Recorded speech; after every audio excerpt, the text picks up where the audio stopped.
everyone, welcome back to the Infatuasian podcast. So it's been a little while since we've done one of these episode shows, and I don't know how many of you remember this, but way back, over a year ago, I pledged, I don't want to say promised because that's a little too strong, but I pledged that if any Asian show made it to the top 10 on Netflix and stuck around for a little while, I would try to cover it. And so we did Squid Game, we did My Name, we did Cowboy Bebop, we did All of Us Are Dead, but it's been a little while since we've done a show. So today we're going to do Physical 100, which made it to the top 10 a couple weeks ago. And it stuck around for a while, so it's definitely worth doing. But let's see. Jenny and Brandon, do you guys remember any other Asian shows that made it to the top 10 on Netflix's show? I know Attorney Woo Young-woo. Attorney Woo, I want to say The Glory might have as well. Ooh, briefly, yeah. It's weird because I always see stats on like social media of like top 10, but then I forget that like there's different top 10s in different countries, I think, as well. Yeah. So I'm like, oh wow, that made top 10, good for you. And then I'm like, oh, maybe it wasn't in the US, but yeah. Top 10 in Asia, yeah. Or, exactly. I think, did Singles Inferno make it to the top 10? That might have. It was popular for a little bit, yeah. What do you guys think their definition of top 10 means? Because they don't... Depending on the metric you're using, could be different things. That's true. Starts or minutes? I don't know. If it's minutes viewed, then it's just going to be weighted towards drama with more longer playtime versus a movie.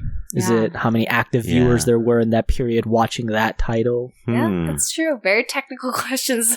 And is it classified towards that region, like North America top 10? Well, I do think there's different top 10s in different areas. So like I think a US top 10, it's different than like a Asia top 10. But I don't know the metrics for specifics. Yeah. Oh, speaking of Netflix K stuff, Curtis, I don't know if you follow or used to follow the Swoonies on, that used to be the K-drama Instagram account for Netflix. Yeah. They rebranded, and I think now it's just called like Netflix K content, which I was like, really? I know, I'm a little sad. I feel like when, you'd see the thing pop up like, hey, Swoonies, I feel like I felt connected. And I'm like, oh, wow, they rebranded.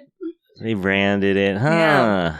Yeah, actually, I didn't even know that they were official Netflix until they started using like the logo on the mic. Yeah, for sure. Yeah. So interesting. Interesting.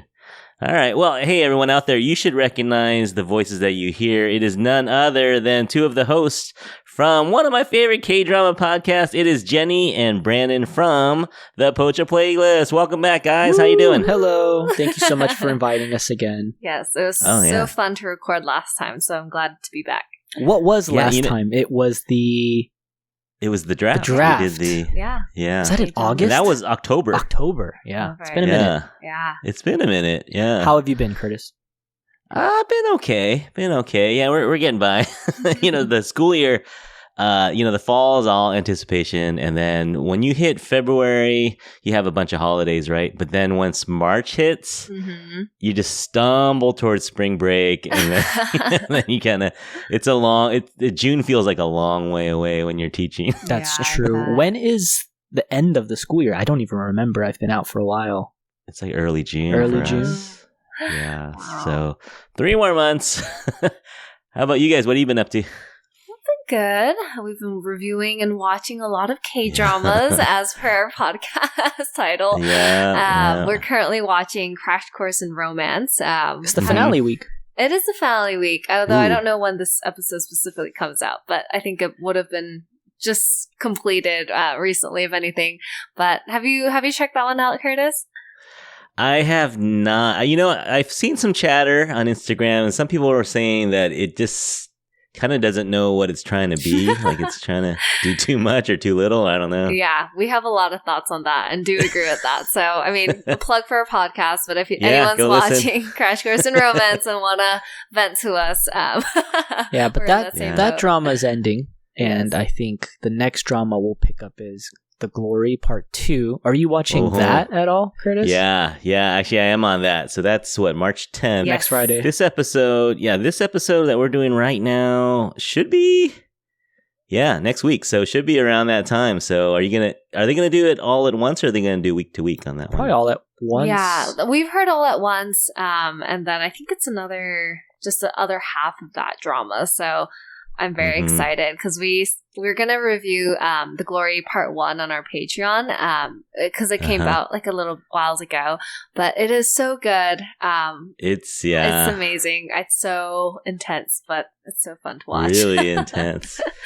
Yeah, I'm actually doing a collaboration with a French podcaster, Margot. Ooh. She broadcasts in French, but we're going to do it in English. But we're going to do The Glory Part 1 and 2 later this month. So she has a French language podcast on K-dramas, and she speaks Korean too. She's not Korean, but she speaks Korean. That's so impressive. Wow, that's awesome.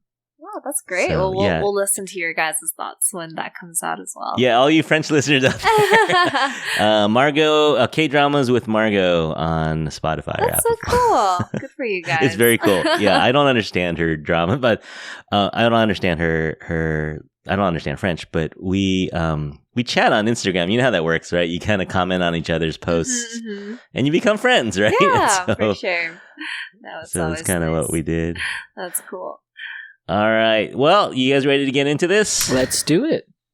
All right. Yeah. So we're going to do Physical 100. It came out end of January, early February. Only 9 episodes. And so it's a pretty quick watch. And it came into the top 10 for a couple weeks. It dropped out now. But how did you guys hear about P100? Did you just see it pop up on your feed, or did you hear some buzz about it? So we had heard about it before it came out. So we were like very excited. I think it was like a trailer or something. Actually, Andy from our podcast, I believe he's the one that was like, hey guys, I saw something about this show, and like it would just seem really fun and really intriguing. I think like we all love like the challenges and like those kind of shows to begin with. So we were kind of counting down the days until it actually aired. So I think when it did come out, we were like super, super excited. So we jumped on that right away. Yeah. I think for me, it would just popped up on the feed, and it's like muscular dudes and gals, and they're all greased up and shiny, but looking good. So yeah, right. It was like, what is this? What is this? So the premise is pretty simple. It's 100 people, super fit, really good looking people.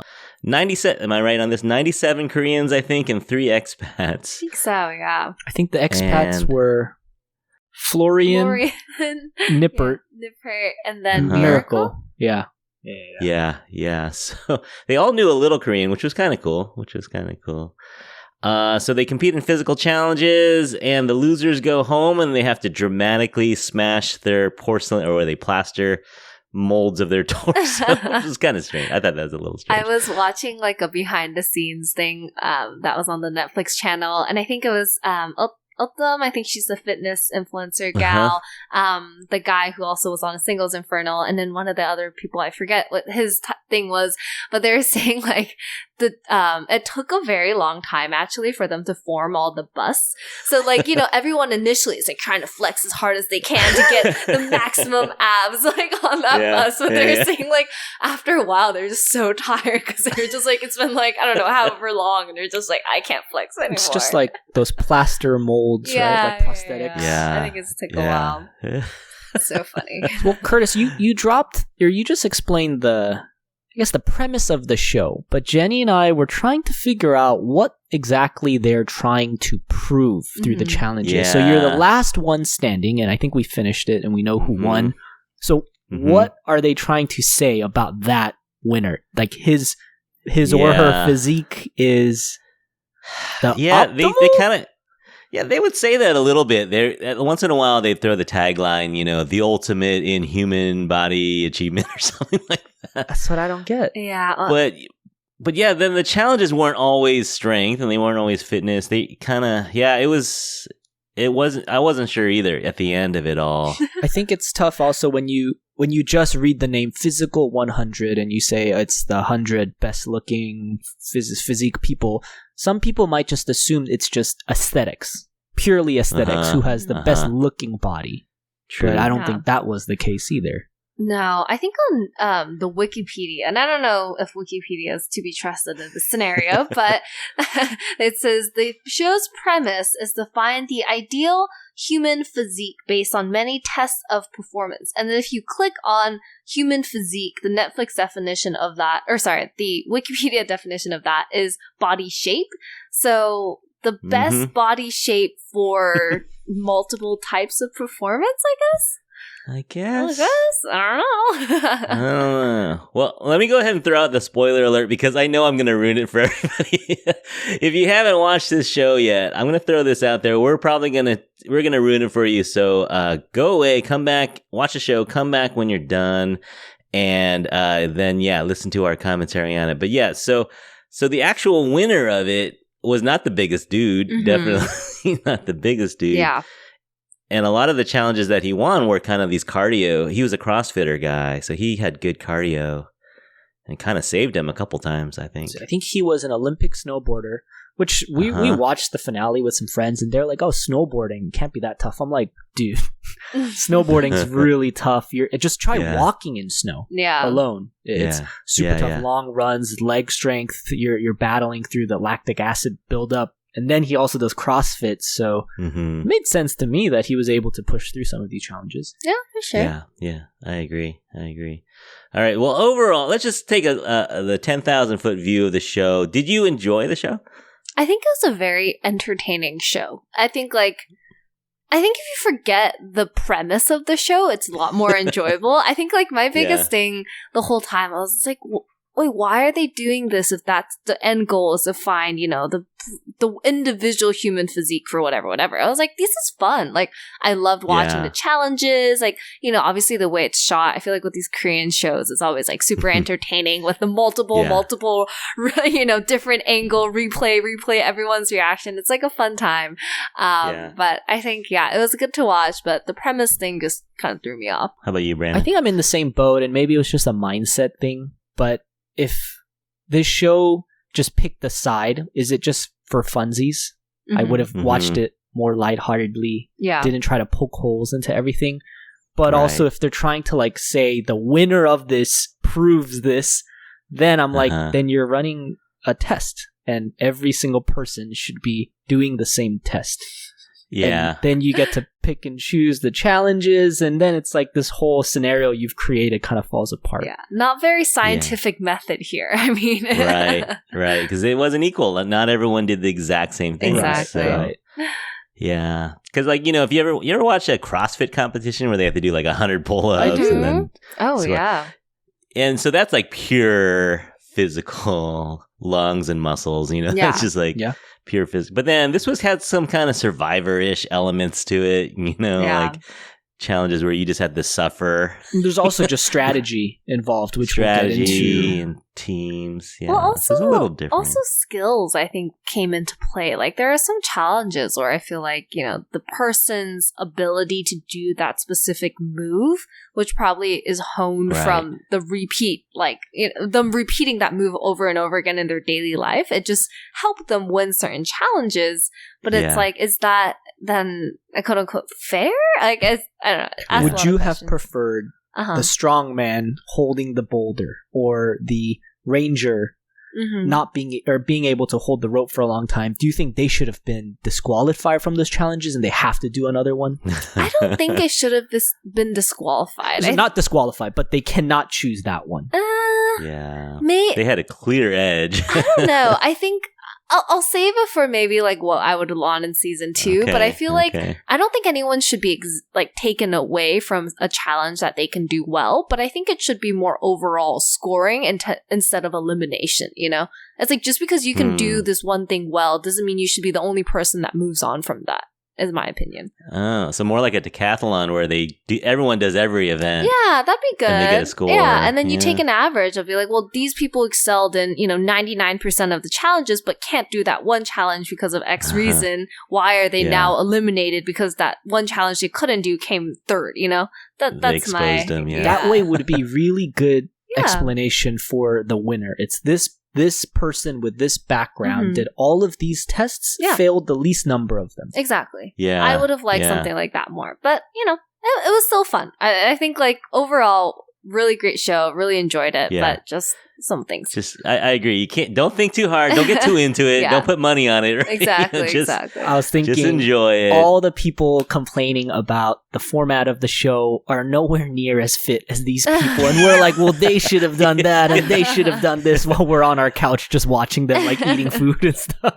100% true. Yeah. All right. If you don't know by now, the crew on this show are mostly, what would you say, 20s and 30s, most of them. But there was Sexyama, who is a MMA fighter. His Korean name is Chu Sung-hoon. He's 47, so that was the oldest, I think. Mm-hmm. And then I think the youngest was a high schooler, maybe 18 or 19 years old. We didn't really get to know him very well, so he didn't last very long. So it was a good mix of people. You had like Olympic stars, people who won gold medals or competed in the Olympics. You had military special forces people. You had MMA people, bodybuilders, fitness YouTubers, an actress, a cheerleader, a car salesman who used to compete in strongman stuff. Baseball player, you had dancers, you had like a full range of people. I thought, well, not a full range, but you had a wide range of people. Yeah, for sure. I think they selected a good group. I am curious, like, how they pick these people, because some of some people, I'm just like, I could see why you would reach out to them, but like, why them over someone else? So it's interesting to see, like, who got that first invitation. But I'm sure it was a mix, though. Not all of them got invited. I'm sure there was an application process too. That's a good point. That's a good point. Yeah. Yeah. What was the ratio men to women? Is like, I think there's only like 5 or 6 women. In the beginning, there was a good amount. I want to say maybe like 80-20 men to women. Were there 20 women? I think there's maybe 10. Oh, that's true. I think it's like 90-10. Really? I think 10? It was 90-10. Maybe. Huh. I think more than 10, less than 15. Yeah, somewhere around there. Yeah, there's a good amount. And I think not every single female got a lot of airtime either. Right. Only like the really intense ones did. Yeah. Hey, all right. You guys should know by now that I love doing drafts. I'm releasing another draft show this week, so we're doing drafts all the time now. It seems like. Wow. But just for fun, I wanted to see if we can make a team each. 3 people. Each of us picks 3 people to make a new team. Let's say this is for season 2 or something. Ooh, okay. And so pretend that you don't know the challenges. You could kind of use your knowledge of season 1 a little bit, but you don't know what season 2 is going to hold. Mm-hmm. So you could pick any one of the 100 that you like, and you can give them your own nickname if you liked as well. So let's see, Jenny, as the maknae of our group here, I think we're going to let you go first. Then Brandon, why don't you go second, and I'll pick third. But then on the second round, I'll pick first, and then we'll loop back around. We'll do 3 rounds total. I'm getting deja vu from our last round. It is. I know. I'm getting kind of known for this, but I enjoy it. So, not that I'm good at it, but I enjoy doing these drafts. So, all right, Jenny, with the first pick, who would you pick for your team if you're making a physical 100 team? All right, my first pick would be Mr. Sexyama. I think he just seems like the coolest guy. He was really cool. I think it's important to have like a really strong leader on your team. And the feedback from a lot of people on the show was like, he was just the nicest guy. He was always like getting people going and was just like a really strong, like, I don't know, pillar in that team. So I think I would definitely want him on mine. For sure. Super charismatic, and still, 47 years old, but still ripped. Oh my gosh. Amazing, right? So strong. It's like body goals for like every 47-year-old person for sure. I think this would be different in America. If they did this show in America, everyone would be, just, I don't know, super, super competitive. Not that people weren't competitive, but, when people are walking in episode 1, they're bowing to each other and, very respectfully. It was like, okay, this is a Korean physical show. Yeah, for sure. All right. Yeah, good choice. I had him in my top 3 as well. All right, Brandon, pick number 2.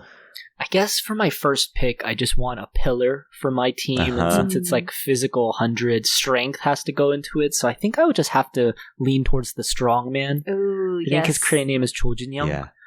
I think it's hilarious that they just put his occupation as car salesman. I don't know if he's lifting the cars themselves, but he's obviously an ex-strong man. So I think he would really set the tone for my team. Okay. Yeah, some of those challenges he just dominated. Yeah. Like lifting the boat and, stuff like that.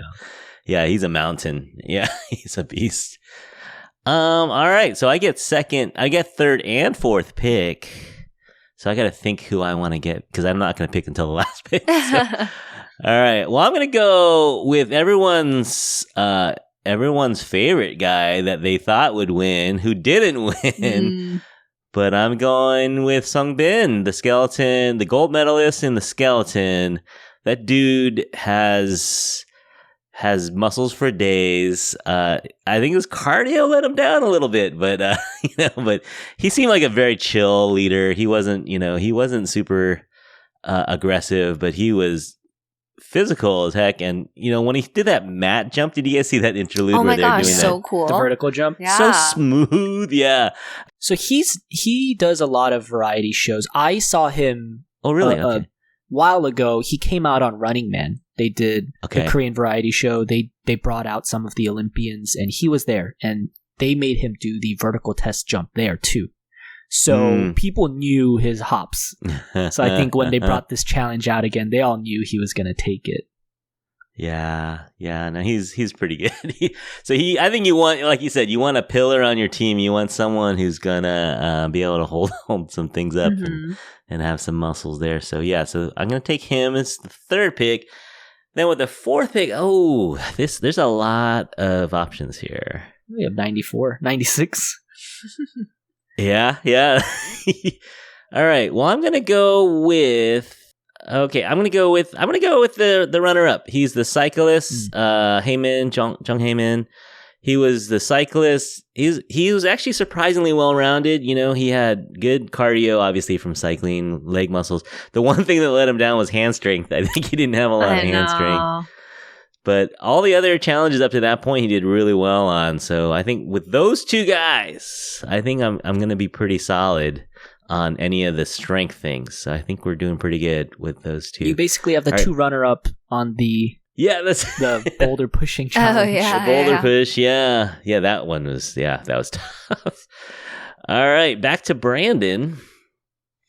Oh, right, because we're snaking. Okay, so... We're snaking, yeah. I think I would want someone with a strong athletic ability, and the wrestler caught my eye, Nam Gyunjin. He's the one, I think he was the second chosen captain, and he decided to go up against female wrestler, the colleague, and the shock defeat, he lost. And not the best strategist, not the best strategist, but I think his athletic ability and his strength also was strong. Yeah. That challenge was fun because I had a lot of friends who were like, the team picking is weird and yada yada, and it obviously is kind of iffy on the process. But when you have the shock defeat like that, it kind of shuts people up, right? Like, Right. That was good. I think that was good that happened. Yeah. So that's my second pick. Wrestler. Yeah, no, okay. Yeah, you got a solid core. I think your base level is really strong here.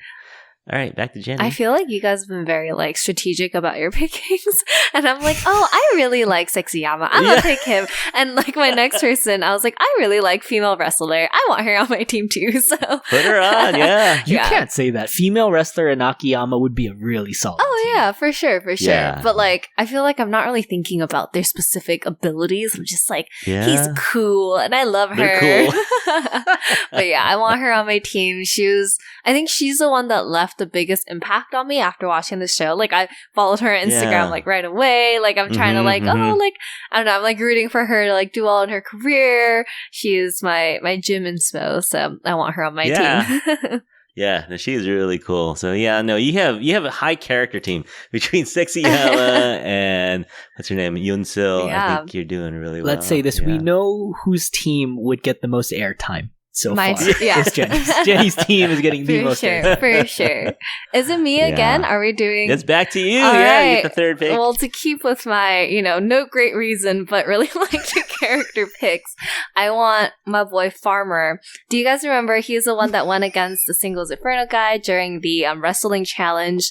He's I don't know his Korean name, but I know him as the Sexy Farmers, and he is sexy farmer with biceps for days. Oh my gosh, I also follow him on Instagram. I've been sending it to my friends, oh my god, look at this guy. But he is so good looking. I don't know how physically whatever he was, he lost his challenge, so I don't know what that says about him, but I'm all about it, all about farm to table goods that he's promoting. I want Farmer Guy on my team as well. No, I like your team. Thank you. Sounds good. All right, Brandon, bring it home with your anchor leg here. Yeah, so I'm obviously not doing what Jenny's doing. I'm sticking to, a strategy. So I think to round out my team, we need a good strategist. And I was thinking about everyone, and I think there's a clear winner for me. It's the ex-UDT, ex-SEAL team member, Agent H. He didn't win his challenge, but if I was to pick someone to put together a winning strategy, it would be the man who does it for a living. So Agent H is my last pick. The man goes to war. Yeah. All right. Yeah, no, I like it. I think Brandon's team, if it's anything to do with strength, or I think Brandon's team is gonna win. I'm gonna wrap it up, and I got a few that I could choose here. The winner, we didn't choose him, but I'm gonna go with. I want someone shorter than me on my team, so I think I'm going to pick one person shorter than me, so I don't look like the shortest one. I'm going to go with Kim Da-young. She's a stunt woman. She was the shorter woman who, she was in All of Us Are Dead, and she was in The Penthouse, I think. That's cool. And Squid Game as well. Mm-hmm. And so she's a stunt woman. She's not an actress, but she did some of the stunts, and she was the one.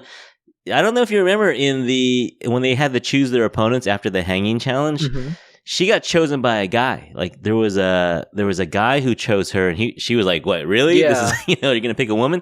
And she beat him. She beat him in the ball wrestling thing. Oh, good for her.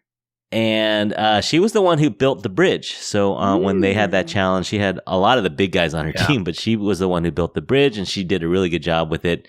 And she was saying, I'm a stunt woman, so safety first. I'm going to make sure everything is good here. And the bridge held up. So there's been some allegations from her high school friends that she was a bully. Yeah, I saw that as well. Very glory-like. I know. I don't know if it's on the same level, but I did see some controversy. she said it was just verbal, which is bad still. But she said she never beat anyone up or took their money. Oh, wow. She was not a nice girl in high school. But, I'm old enough to be from the age where we didn't have cell phones in high school, and so I'm glad there wasn't any record of me in high school. So she's maybe not a high character person that you want on your team, but I liked her as a character in the show. I thought she was a good mix in there. She did the rope hold challenge, right? Yeah, she made it to the end. I think she was doing the climbing challenge. Yeah, that's a solid pick, Curtis, because stuntmen do all sorts of wild things. For sure. Just the weirdest things. Like, if you wanted to build a true physical 100, put them through all stunt stuff. Yeah. Jump off this 100-foot building or get hit by a car. For sure. Yeah, I think impressive. They showed it. On her Instagram, she posted a picture of the penthouse, and she's like falling down the stairs. Like one of the scenes where someone gets knocked down the stairs, and that was her. I've heard a lot of videos, or I've watched videos where stuntmen talk, and they'll ask them, like, so what is the trick behind falling downstairs or getting hit by a car? And he's like, no, I just jump off the stairs, and I just know how to fall. Yeah. But I'm taking that hit. It hurts, yeah. That's a good challenge. If there was a season 2, get they should be but fall down the stairs. Okay, I feel like I'm going at this wrong, but I feel like there should be something about how do you land? How do you fall well? I think that's a good physical trait as well. But I guess it's hard to measure, like how up do you get? But like, I don't know.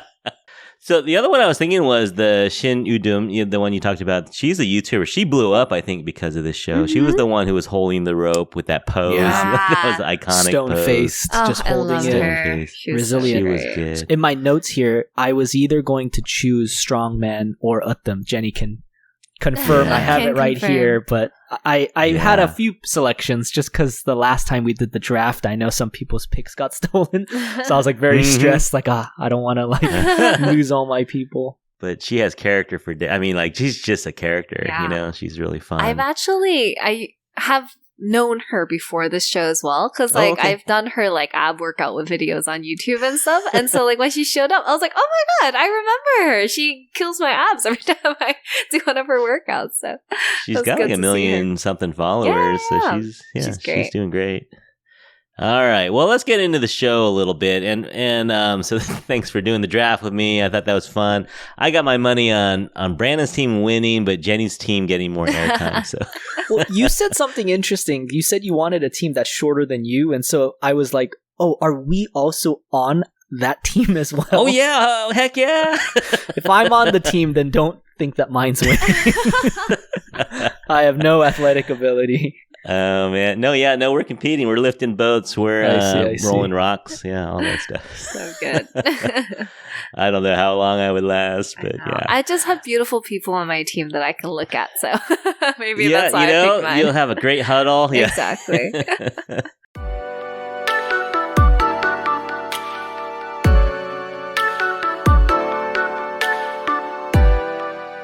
All right. So I don't think we have time to go through all of the challenges, but I just wanted to ask you guys, if you had to pick your favorite challenge from the show, which challenge was the most interesting for you as a spectator?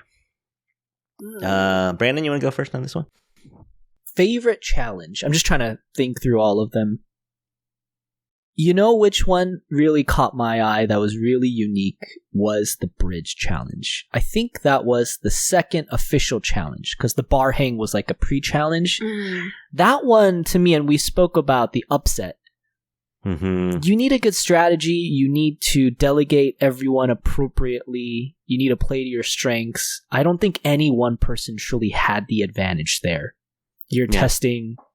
even down to like fear. Like I think some people were scared to cross the bridge because it was kind of shaky. It was wobbly. Yeah. Grip strength, stamina, just doing that back and forth for 12 minutes without knowing how much sand you're putting in. You just have to push until you cannot push any further. Yeah. I thought that challenge was really unique. It took out a lot of benefits or edges people may have. And I think a lot of the teams that won did deserve to win after watching how the challenge played out. Yeah, and some of them were super close too. Yeah, it was definitely a teamwork game too. You know, like I feel like you really needed to coordinate with your team on like, oh, who's doing what at what time, and even like if you're doing a minuscule task like building the bridge, like you really have to make sure you're doing a great job because that bridge was getting messed up by other people on other teams. You know, so I think it was really important to highlight all of it. So definitely see why that's a favorite. Yeah. I think they said that it was higher than it looked too. Like no, people were saying the height was actually very intimidating. Yeah. So that was probably the challenge where after watching it I was like, wow, that one must be truly exhausting to get through. But if I had to put some criticism, this team challenge is probably the one where we lost a lot of strong contenders just because of the team aspect and things like, okay, I'm sure it's difficult, but taping the planks on the bridge, that's not truly showing your physical ability, you know? Right. So, I don't know. Definitely some strategy involved. Yeah, and then let's talk about teams for a second. That is one knock on the show, I think, is that once you start getting teams, it's kind of like, and the way they made the team, too, I thought was kind of messed up. What was it? They had people nominate who they would want to be a leader. Or I think it was like who you would want on your team. Okay. And then the amount of, like, the people who got the most votes to be on someone else's team then ended up becoming the leader in terms of, like, you know, most people wanted it to lesser. Yeah. Which is kind of... That process is fine. That was fine. I don't think the captain selection was weird. It was then just how do you then form the team? Everyone go to who you want. It's like, okay, well then the 10th person is obviously going to get the least number of people. But then... Yeah, that was the problem. I think the 9th and 10th people were like, okay, then everyone else sorts themselves out, and they're going to go for the front runner, so those teams are stacked. Yeah, well, and I think it also is not great because now the top, I don't know, I forget how many teams were, like 10 or something. Like the top 10 potential favorites are now, like one of those 10 have to lose because of the rest of their team. You know what I mean? Like if it's like, if you truly are trying to find the most optimal physique, these 10 people that everyone thinks are potentially the best should have been, you know, the last 10 standing. But now it depends on who's on their team. So like half of them are gone. Yeah, so like female wrestler, I think she was the bottom or the last captain. But it's like if you can only have half these team pass, then like that second half, you know, will just not make it, which is kind of sucks. So they should have done a draft. They should have taken some inspiration from Curtis's podcast. They need to talk to Curtis for the next production. Come on, guys. Come on, Netflix. If they had 10 through 1 ranked captains, it would have been cool if they gave the number 10 captain, female wrestler, first pick. Yeah. Who's the person you want to pick first, and then go back up, or at least 10. Snaking pick. And then back down and up. You can't just push all the people down. Yeah. But from also the game perspective, I wonder if they just wanted all the good people at the top, bad people, or less chance of winning below. They're gonna lose. Then you only have the top 50 that are really strong. Or how about this? How about they have a weight limit on your team? Ooh. And so you can't just pick all the beefiest dudes. You have to be strategic and pick some lighter people as well. That's a really good point. All right. Physical 100 PDs, come talk to Infatuasian Pod and talk to Curtis, because Curtis has good ideas. I am on board with your weight limit one. That's a really good point. I thought that would be a little more fair, right? So you have a little. Can you imagine everyone with a sticker on their chest with their weight, and everyone's doing mental math? Like, okay, this person's this many kilograms. No, I want the scale. I want a big scale where 4 of them get on, and the 5th person comes on. It's yeah. It's like that one, The Office episode where they're all doing the Office weight losing challenge. Or the Biggest Loser or something like that. Yeah, I like that. All right. Well, yeah. Okay, Netflix, you know where to reach me, so go ahead and do that. All right, Jenny, what challenge did you like the best? So I'm all on board with keeping things fair. So I think one of the favorite challenges I had was the bust holding challenge, where I think everybody had a bust that was a percentage of their weight. I don't remember if it was more or less, but and they basically just had to hold that up. And I thought that was probably one of the fairest challenges out there, because it was you are truly fighting against yourself and an equal weight that is proportionate to you. It's not everyone has to hold up a 200 kilogram boulder. It's no, you can hold up your body weight, and how long can you do that for? So I really like that, and I felt some people really shone in that episode too. Them, we talked about earlier, where she's just steel face holding that rope, and I was good for you, so impressive. A lot of mental challenge stuff kind of came out, and I thought that was one of my favorites, just because I felt it was fair, and I felt we saw people who might have not had an opportunity to shine on the show, have that chance. Yeah, that was cool. But then they moved them in, they formed a team out of those people, and they put them horrible. Oh, yeah. Oh, my gosh. This is the redemption team. I know. It's what? Redemption team, and then they got paired up with the team that no one else wanted to pair up. Yeah, but then the challenge wasn't then something fair. It was lift this heavy boat. 2-ton boat, yeah. It's what? Now we're not playing fair again. Right. Okay, so here's my other. So I have this obsession with weight, I guess. But maybe you make the barrels equal to the weight of the team, right? Or the boat. Somehow you modify the boat weight to equal the weight of the. So the really heavy teams have to move more. Yeah, I totally agree. I'm all on board for percentage of body weight and all of that to make things fair. Yeah. But if we're truly talking about physical ability, raw, pure strength, what is the absolute amount of pounds you can pull? That's also a contest that you have to have. Yeah, that's true. Yeah. So I think the boat one, a lot of people have a lot of issues with it. You do need something like that.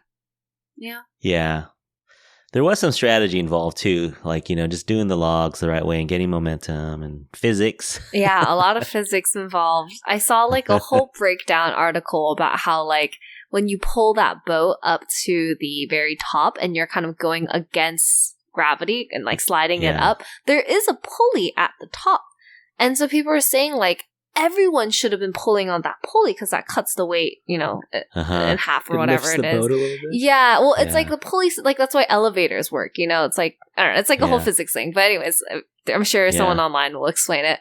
But I thought that was interesting that if you go about it smartly, you can potentially save yourself some energy. But because I wasn't sure that last team was even going to be able to move it. Oh my gosh, yeah, same.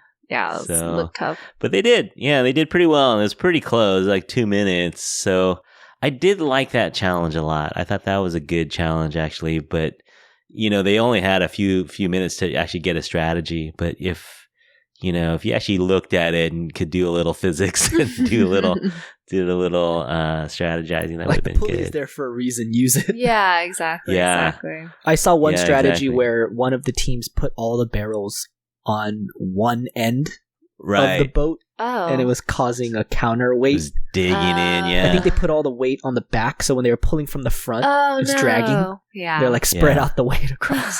Yeah. Stuff like that. Yeah. And I think the team that did it really fast, they had all kinds of momentum on the rolling logs, so that they got halfway up the ramp before they even ran out of momentum. Yeah. So that really helped, I think. Important. That's what you want to do. Yeah.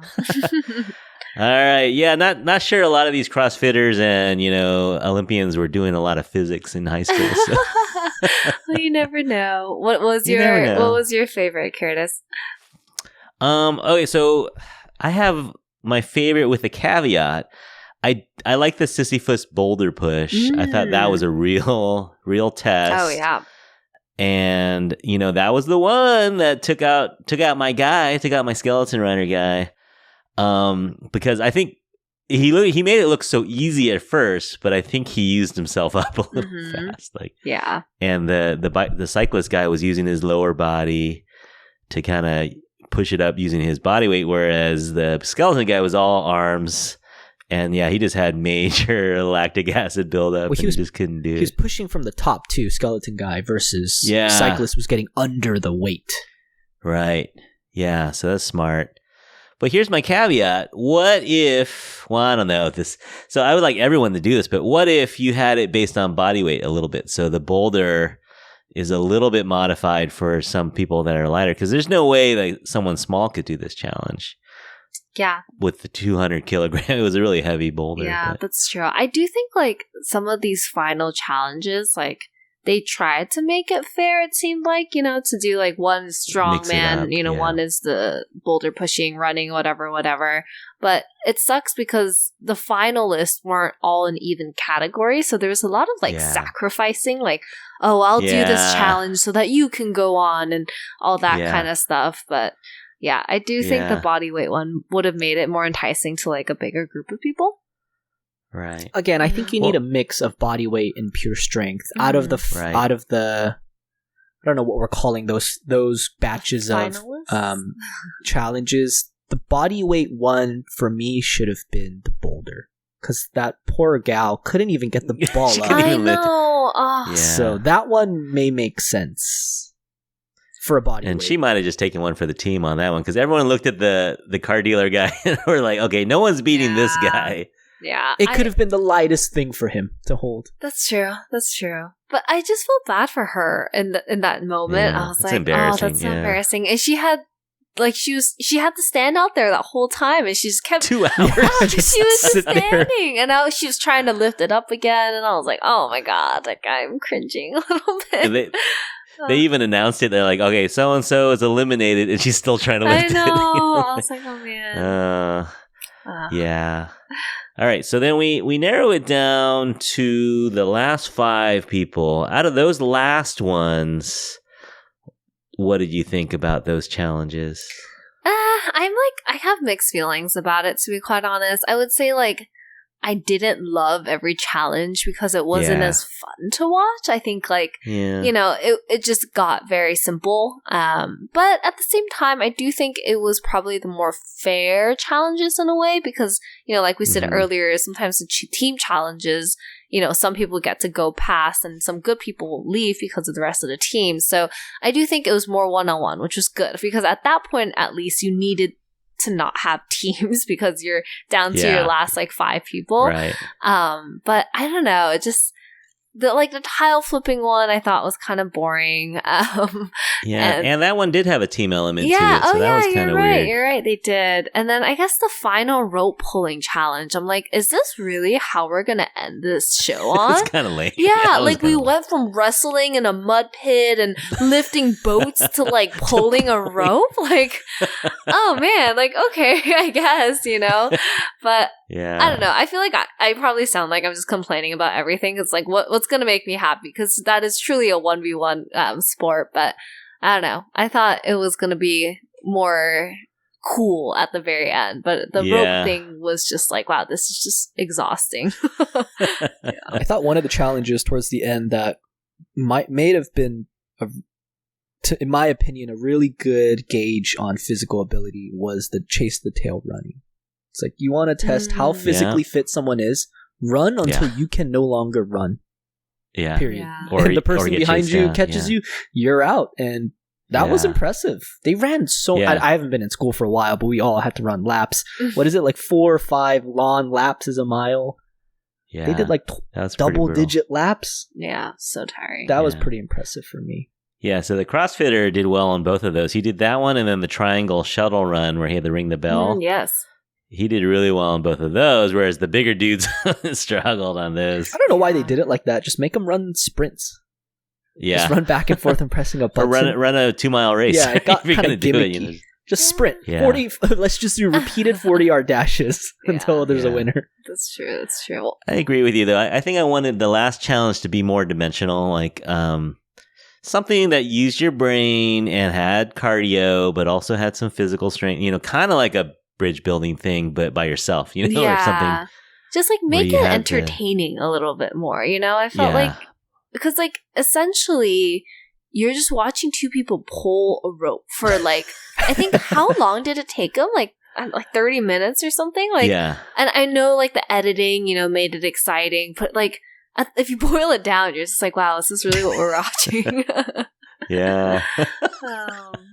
Yeah. So overall, the winner was this CrossFit guy. I don't know. Were you satisfied at the end? I was okay, I guess.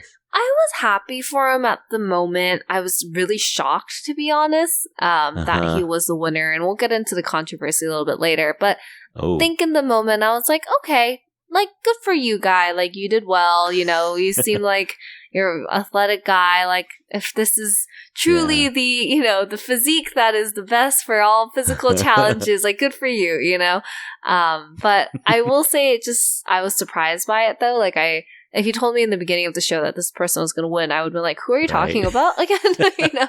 So. No, for real, yeah. That's all right. One thing that was cool that I went back and I saw, he was the guy, remember there was the ice climber? Mm-hmm. And they were on the same team. Mm. And so the ice climber the park ranger ice climber guy really wanted to do the rope hang thing. Mm. And so did this CrossFitter guy. And he was the one who said, okay, I'll let you do it. Yeah. Oh, okay. And he instead did the chase the tail thing. So that was cool. So he's a cool dude, I guess, but honestly, is anyone going to really remember him, or are they going to remember, Udum or, or Skeleton Guy or whatever? Well, that was my biggest gripe, is they showed so much footage of select people in the beginning that didn't even make it all the way towards the end. Just a thought experiment. What if on the first episode they introduce this guy, this person who wins? They say, look at how crazy you have to train for snowboarding. Not only that, right? Snowboarding, put that aside. He's also a CrossFitter. CrossFitter is really hard to train for. You have to train everything. Show a bunch of footage of that. We might be sitting here like, oh yeah, he was a really strong contestant. No wonder he won. Yeah. But as you said earlier, by the time we got to the final few, I was like, I don't really know who these people are. It's that guy. Yeah. They spent all the time showing us all the footage of all the other people. Yeah. Well, to be fair, they did give everyone. So I think, the last couple challenges, there was like the Greek god related challenges, I'm going to say mythology challenges, and then you had like the final challenge. So I think right before you hit the mythology challenges, they do go into everyone else's backstory. So we did see like a little montage of the the snowboarder and CrossFit guy. Like we got the montage of everyone. So I think they did, to their credit, try to then bring in more background for these people, because they probably realized like, oh shoot, we haven't really gone into these guys at all, So I think it's not like they were thrown at us and we're like, wait, who is this person? We don't even know what they do. Like, they tried, but I think just because there had been so many episodes focusing on others, it was like a little bit of a shock. But like at least we know who these final people were. Yeah. All right, so let's talk about the aftermath a little bit. I think you said you had a controversy. I haven't heard this controversy. What is the controversy? Yeah, so it seems like after, the final episode aired, there were some rumors that started coming out about how the final rope pulling challenge was filmed. So it seems like the rumor said apparently it was actually filmed 3 times until we got the final scene. So yeah, so the first time this CrossFit snowboard guy was like, hey, I feel like my wheel is a little bit weird. It's not turning well. Can you guys check on it? Like it's making weird sounds, something along those lines. So the production crew was like, okay, everyone stop. At this point, I think the cyclist guy was in the lead when they stopped it. And so they checked it. They're like, oh, don't really know what's going on. We'll oil it and we'll start going again. And so that was the first time they started refilming again. And then they're refilming again. Cyclist guy is in the lead. And then the production crew runs and they're like, everyone stop. We're having audio issues. We need to refilm it one more time. Yeah. Start all over. And then I guess the cyclist guy was like, dude, what the heck? Like, I'm literally in the lead. Like, I'm there. Like, do you really have to do this? Like, can we just use it? Like, well, come on, And so it sounds like the production crew gave him some options. They were like, we can refilm tomorrow if you want to, but, oh, no. Everyone's going to have to come back. And I think Cyclist Guy was like, I kind of feel bad. And so they said that they would cut his rope shorter or something to make up for how much he was pulled. Something along the lines of that. Yeah. And they were that's not fair either to the other guy, because what if the other guy was just pacing himself? Yeah. That's why the other guy was the cyclist was in the lead. It was weird, yeah. That's weird. And then he was like, okay, well, they were like, okay, go take a snack break, go eat some snacks, and then come back. Drink a protein shake. Yeah, drink a protein shake, come back. And so eventually they filmed the final 3rd round, which is where we get the finale episode. And, we obviously see the result with the snowboard CrossFit guy winning. And I don't think anyone should hate on the CrossFit snowboard guy. I don't think any of this is his fault. It just seems like it was like a ridiculous end to a show that, came out to say we're going to find the greatest physique. And it just sucks that they kind of fumbled the ending to make it a little bit unfair, where it's like, dude, if you're putting your all trying to pull this rope as fast as you can. Because it's the final challenge. Because it's the final challenge. And then you have to do it 3 times. And now by the 3rd time you're exhausted. It's like, oh, it might have gone a different way had they just kept going. Yeah, I did notice that. Yeah, the snowboard guy seemed to get a second wind. I was kind of like, where did this come? Yeah, he was pretty dead. For sure. So I do think the cyclist guy did come out and confirm it. I don't think the production crew has confirmed it. Netflix hasn't really said anything clear either. But basically, the cyclist guy went on somebody's YouTube channel and kind of did a tell-all and just explained what happened.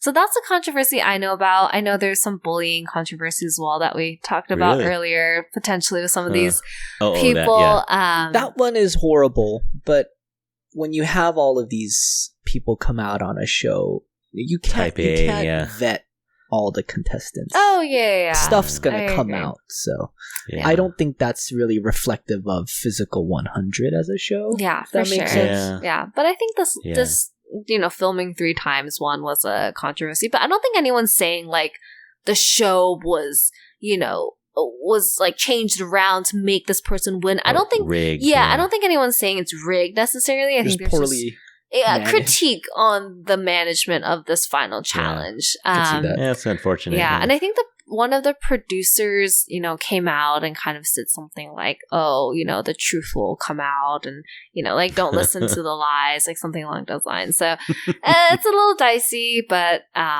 yeah, I know. It just sucks. I feel bad for the cyclist guy. I just think it really is terrible when you're like, I'm just going to get through this last challenge and it's just taking longer and longer and longer. And you're like, we have to redo it. And I'm trying to be a nice guy. And, it's just a terrible feeling. Has Snowboarder come out? I haven't seen anything on his end. And I don't think we should discount him at all. I mean, it's he won this. He didn't cheat or do anything stupid. He won this game. And so nobody should be giving him a hard time. It's just, yeah. Yeah, just take your money and stay quiet.